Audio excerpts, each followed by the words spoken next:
100 individ që fitojnë para përmes platformave sociale Facebook, TikTok, YouTube, Instagram, Google dhe PayPal po hetohen nga drejtoria e tatimeve.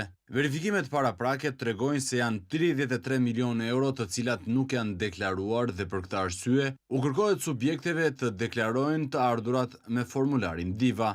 Ftojmë tatim paguesit që nuk kanë reaguar ende të kryejnë sa më shpejt këtë detyrim për të shmangur penalitete dhe masa të tjera që mund të sjellë një hetim i thelluar, thuhet në njoftim. Tatimet nuk vendosin afat për plotësimin e deklaratës dhe në këtë fazë synojnë të paralajmërojnë edhe subjekte të tjerë përveç atyre që janë në hetim. Sipas ligjit në fuqi, të gjitha të ardhurat e fituara nga platformat online duhet të deklarohen, pasi mbi to aplikohet tatimi 15%. Për të shmangur pagesën e tatimit, këta individ apo biznese nuk i kanë deklaruar të ardhurat e tyre e përpasoj kanë marrë gjoba si dhe kanë nisur hetimi tatimor, i cili mund të arrijë deri në hetim të thelluar nëse këto subjekte nuk reagojnë.